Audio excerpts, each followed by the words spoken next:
થી શરૂઆત આખરે અંબાલાલ પટેલે આગાહી કરવાની કરી ફરી જાહેરાત। પૂર્વ નાયબ મુખ્યમંત્રી નીતિન પટેલે અંબાલાલ કાકાને કર્યા મનામણા। એટલે આ માર્ગ છે કાંટાળો માર્ગ છે, પરંતુ કાંટા તો વાગવા ના સાથે સાથે આગાહી કરીએ છીએ અને આગળ કોઈ માનવું માને ન માનવું તો ના માને। આગાહીને લઈને સતત ચર્ચામાં રહેતા અંબાલાલ પટેલે આખરે ફરી આગાહી કરવાની જાહેરાત કરી છે। ન્યૂઝ 18 ગુજરાતી સાથેની વિશેષ વાતચીતમાં તેમણે જણાવ્યું કે જનતાના પ્રેમ અને વિશ્વાસને ધ્યાનમાં રાખીને તેઓ હવે આગાહી કરતા રહેશે। અંબાલાલ પટેલે સ્પષ્ટ કહ્યું કે તેમની આગાહી કોઈ અંતિમ સત્ય નથી, પરંતુ પરંપરાગત જ્ઞાન અને આધુનિક ટેકનોલોજીના અભ્યાસના આધારે કરવામાં આવતો વિચાર વિનિમય છે। કોઈ આગાહી માનવી હોય તો માને અને ન માનવી હોય તો ન માને, પરંતુ તેઓ કોઈ વિવાદમાં પડવા માંગતા નથી। જનતાના પ્રેમ અને ખેડૂતોની લાગણીને માન આપીને તેઓ આ કામગીરી આગળ પણ ચાલુ રાખશે। અમારી ખેતીવાડીમાં ઘણી વખત અમે જઈએ ત્યારે પહેલા અમે ગાડું હાંકીએ તો વચમાં ઉબેઠ આવે, એ ઉબેઠ આવે એટલે ઉબેઠમાં રટાવવી પડે અને જવું પડે, ઘણી વાર કાંટાય વાગે। એટલે આ માર્ગ છે કાંટાળો માર્ગ છે, પરંતુ કાંટા તો વાગવા ના જ। એટલે અમે હમણાં આ વિચાર વિનિમયની સાથે સાથે આગાહી કરીએ છીએ અને આગળ કોઈને માનવી માને ન માનવી તો ના માને।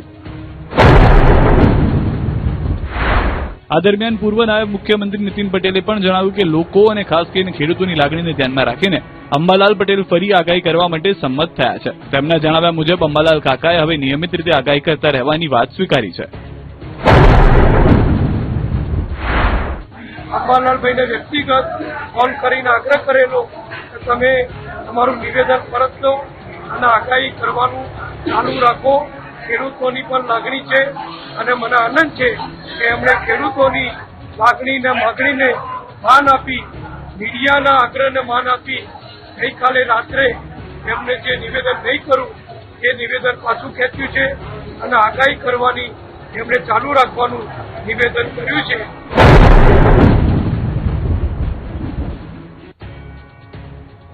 અંબાલાલ પટેલના સમર્થનમાં આવ્યા રાજકોટના વકીલ। રાજકોટમાં અંબાલાલ પટેલ અને જયંત પંડ્યા વચ્ચેના વિવાદમાં હવે નવો વળાંક આવ્યો। અંબાલાલ કાકાના સમર્થનમાં વકીલ મેદાનમાં આવ્યા। તેમણે અંબાલાલ પટેલને કોઈપણ કાનૂની મદદની જરૂર પડે તો માત્ર ₹1 ટોકન ચાર્જમાં ગુજરાતભરમાં મદદ કરવાની જાહેરાત કરી છે। અંબાલાલ પટેલની વરસાદી આગાહીઓને લઈને ચાલી રહેલા વિવાદ વચ્ચે વકીલ પરસોત્તમ પીપરિયા અને જિગ્નેશ લાખાણીએ અંબાલાલ કાકાના સમર્થનમાં આવ્યા। જિગ્નેશ લાખાણીએ કહ્યું કે અંબાલાલ પટેલ કોઈ સરકારી પદ પર નથી, તેઓ માત્ર હવામાન અંગેનું અનુમાન અને આગાહી કરે છે। કોઈ વ્યક્તિએ તેમની આગાહી માનવી કે ન માનવી તે લોકોની પોતાની પસંદગી પર નિર્ભર છે, તેથી માત્ર આગાહી કરવા બદલ તેમની સામે કાનૂની કાર્યવાહી થઈ શકે નહીં। આ સાથે તેમણે જયંત પંડ્યા અંગે પણ નિવેદન આપ્યું। તેમણે કહ્યું કે તેઓ છેલ્લા 15 વર્ષથી જયંત પંડ્યાને ફોલો કરતા આવ્યા છે, પરંતુ છેલ્લા 6 મહિનાથી તેમના વર્તનમાં મોટો ફેરફાર જોવા મળી રહ્યો છે। તેમણે વધુમાં જણાવ્યું કે બાબા ભાગેશ્વરના મુદ્દે વિરોધ કર્યા બાદ હવે અંબાલાલ કાકાની આગાહીઓનો વિરોધ કરવામાં આવી રહ્યો છે, જેના કારણે વિજ્ઞાન જાથા અને જયંત પંડ્યા પ્રત્યે લોકોનો વિશ્વાસ ઘટી રહ્યો છે। અંબાલાલ પટેલની ધમધમાવીને આગાહીની વણઝાર, કહ્યું આવી રહ્યો છે વરસાદનો વધુ એક રાઉન્ડ। તારીખ 22 જુલાઈથી 30 જુલાઈ વચ્ચે ગુજરાતમાં સારો વરસાદ આવવાની શક્યતા રહે છે। આગાહી ન કરવાની વાત બાદ હવે અંબાલાલ પટેલે ફરી ધમધમાવીને આગાહીની વણઝાર શરૂ કરી છે। ન્યૂઝ 18 ગુજરાતી સાથેની વાતચીતમાં તેમણે આગામી દિવસોમાં વરસાદને લઈને મહત્વની આગાહી વ્યક્ત કરી। ન્યૂઝ 18 ગુજરાતી સાથેની વાતચીતમાં તેમણે કહ્યું કે તેઓ કોઈપણ પ્રકારના પડકાર કે ટીકાથી ડરવાના નથી અને જનતાના હિતમાં આગાહી કરતા રહેશે। અંબાલાલ પટેલના જણાવ્યા પ્રમાણે આગામી દિવસોમાં રાજ્યમાં વરસાદનું જોર વધવાની શક્યતા છે। તેમણે કહ્યું કે 17 જુલાઈથી વધુ એક વરસાદી સિસ્ટમ સક્રિય થવાની સંભાવના છે, જેના કારણે અનેક વિસ્તારોમાં વરસાદની ગતિવિધિ તેજ બની શકે છે। આ ઉપરાંત તેમણે 22 જુલાઈ આસપાસ રાજ્યમાં સારા વરસાદનો વધુ એક રાઉન્ડ શરૂ થવાની શક્યતા વ્યક્ત કરી, જ્યારે 22 થી 30 જુલાઈ દરમિયાન ગુજરાતના અનેક વિસ્તારમાં વ્યાપક અને સારો વરસાદ થવાની શક્યતા વ્યક્ત કરી। એટલું જ નહીં, ઓગસ્ટ મહિનામાં પણ અણધાર્યા વરસાદના રાઉન્ડ જોવા મળી શકે તેવી સંભાવના તેમણે વ્યક્ત કરી। દક્ષિણ ગુજરાતના કેટલાક ભાગમાં ભારે વરસાદ આવવાની શક્યતા રહેશે। તારીખ 24, 25, 26માં મુંબઈ, મહારાષ્ટ્રના ભાગોમાં વરસાદ આવવાની શક્યતા રહેશે। આ અર્થમાં દક્ષિણ ગુજરાતમાં પણ વરસાદ આવવાની શક્યતા રહેશે, પરંતુ લગભગ સૌરાષ્ટ્રના ભાગોમાં પણ તારીખ 27 થી 30 જુલાઈમાં વરસાદ થવાની શક્યતા રહેશે। અમદાવાદની ઐતિહાસિક રથયાત્રાને લઈને પણ અંબાલાલ પટેલે આગાહી કરી છે। તેમના જણાવ્યા અનુસાર રથયાત્રાના દિવસે હળવાથી સામાન્ય વરસાદ પડી શકે છે, જોકે ભારે વરસાદની શક્યતા ઓછી છે। બીજી તરફ અંબાલાલ પટેલની નવી આગાહી બાદ ફરી એકવાર ખેડૂતો સહિત રાજ્યભરના લોકોની નજર આકાશ તરફ મંડાઈ છે। હાલ વાવણીલાયક વરસાદની સંભાવના નહિવત, અથર્યા શેટ્ટીની આગાહી। ખેડૂતો માટે ચિંતાજનક સમાચાર છે. વાવણીના માહોલ વચ્ચે હાલ સારા વરસાદની સંભાવના નહીવત હોવાની શક્યતા હવામાન નિષ્ણાંત અત્રેયા શેટ્ટીએ વ્યક્ત કરી છે. તેમના મત મુજબ હજુ એક અઠવાડિયું સારા વરસાદની સંભાવના નથી. હવામાન નિષ્ણાંત અત્રેયા શેટ્ટીના અનુમાન મુજબ હાલ રાજ્યમાં ભારે વરસાદ લાવે તેવી કોઈ મજબૂત સિસ્ટમ સક્રિય નથી.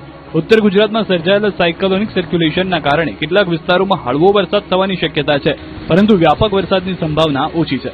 આગામી દિવસોમાં કચ્છ, સૌરાષ્ટ્ર અને ઉત્તર ગુજરાતના કેટલાક વિસ્તારોમાં હળવા વરસાદની શક્યતા વ્યક્ત કરવામાં આવી છે, જેમાં કચ્છ, વાવ, થરાદ, બનાસકાંઠા, સાબરકાંઠા, પાટણ અને મહેસાણા જેવા વિસ્તારોમાં હળવો વરસાદ પડી શકે છે.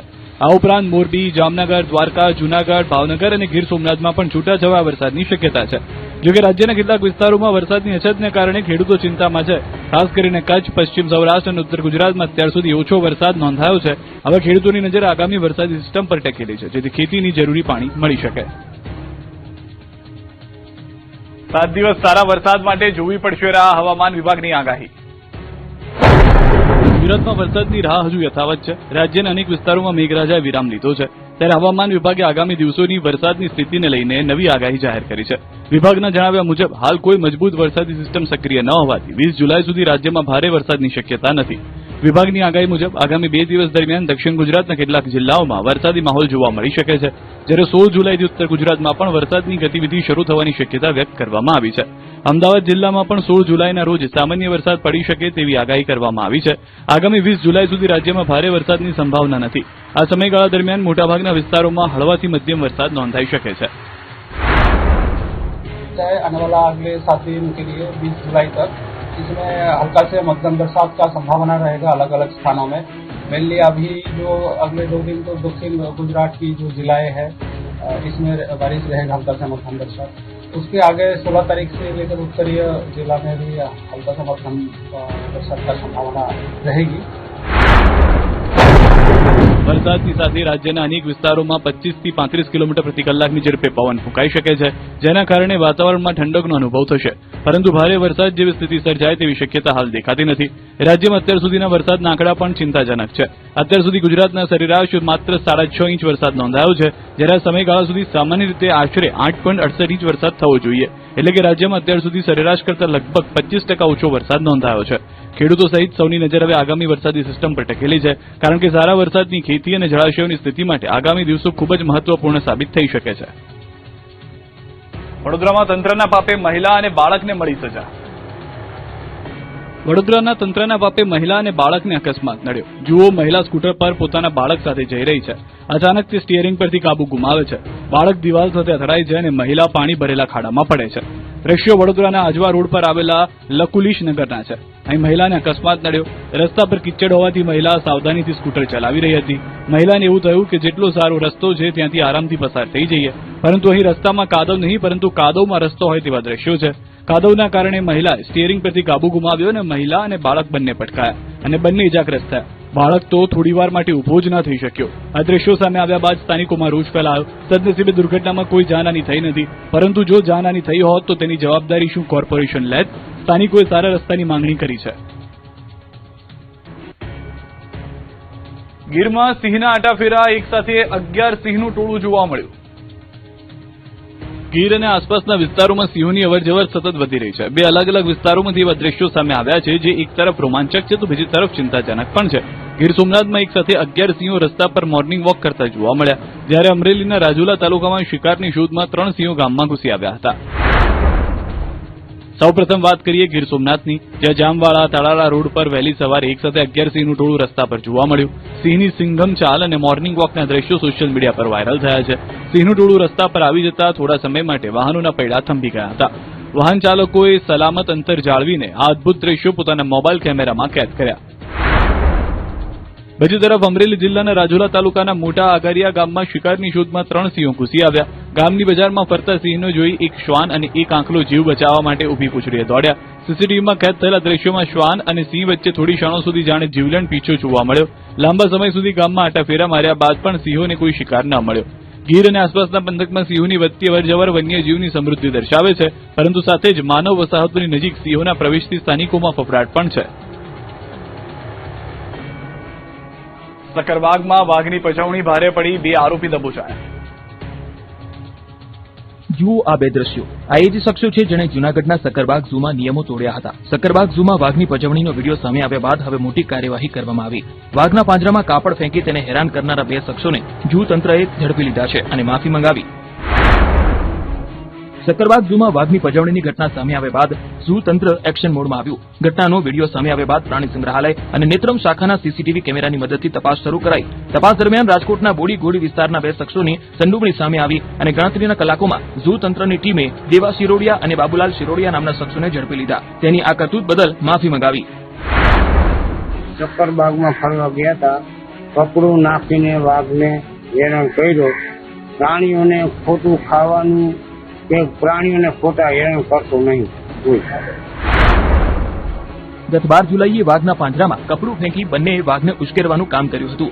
હાલ બંને શખ્સોની પૂછપરછ ચાલી રહી છે. સમગ્ર મામલે કાયદાકીય કાર્યવાહી કરવામાં આવશે. અમદાવાદની ઐતિહાસિક રથયાત્રા પૂર્વે એટીએસને સફળતા, વધુ 5 શંકાસ્પદ આતંકી ઝડપાયા. અમદાવાદની ઐતિહાસિક રથયાત્રા પહેલા ગુજરાત એટીએસે આતંકી ષડયંત્રનો વધુ એક મોટો પર્દાફાશ કર્યો છે. અગાઉ 8 શંકાસ્પદ આતંકીઓની ધરપકડ બાદ હવે પાટણ જિલ્લાના સિદ્ધપુરમાં વધુ 5 શંકાસ્પદ લોકોની અટકાયત કરવામાં આવી છે. 8 શંકાસ્પદ આતંકીઓની પૂછપરછ દરમિયાન મળેલી માહિતીના આધારે એટીએસે પાટણ જિલ્લાના સિદ્ધપુરમાં મોટું સર્ચ ઓપરેશન હાથ ધર્યું. સ્થાનિક પોલીસને સાથે રાખીને સિદ્ધપુરના વિવિધ વિસ્તારોમાં કલાકો સુધી સઘન તપાસ કરવામાં આવી. આ દરમિયાન વધુ 5 શંકાસ્પદ ઇસમોને પૂછપરછ માટે ડિટેઇન કરવામાં આવ્યા. તપાસ એજન્સીઓને આશંકા છે કે આ સમગ્ર નેટવર્કના તાર આતંકી સંગઠન જૈશ એ મોહમ્મદ સાથે જોડાયેલા હોઈ શકે છે. તપાસ દરમિયાન એટીએસની ટીમે સિદ્ધપુરના ચાચાવાડા ગામમાં રહેતા આરોપી મોહમ્મદ અમીન શેરાના ઘરે તપાસ કરી. પરિવારજનોની પૂછપરછ ઉપરાંત આરોપીઓએ ખરીદેલા શંકાસ્પદ સામાન અંગે પણ તપાસ આગળ ધપાવવામાં આવી. જાપલી પોળ સહિતના બજાર વિસ્તારમાં આવેલી એક કટલરીની દુકાનમાં પણ એટીએસે વેપારીની પૂછપરછ કરી મહત્વની વિગતો એકત્રિત કરી હતી. પ્રાથમિક તપાસમાં સામે આવ્યું છે કે અગાઉ ઝડપાયેલા કેટલાક શંકાસ્પદ લોકોના સંપર્ક પાકિસ્તાનમાં રહેલા કેટલાક લોકો સાથે હોવાની પણ આશંકા છે. જોકે આ તમામ પાસાઓની તપાસ હજુ ચાલુ છે અને અધિકૃત રીતે વધુ વિગતો જાહેર કરવામાં આવી નથી. પૂછપરછના આધારે આગામી દિવસોમાં વધુ મહત્વના ખુલાસા થવાની શક્યતા વ્યક્ત કરવામાં આવી રહી છે. રથયાત્રા પૂર્વે એટીએસની આ કાર્યવાહી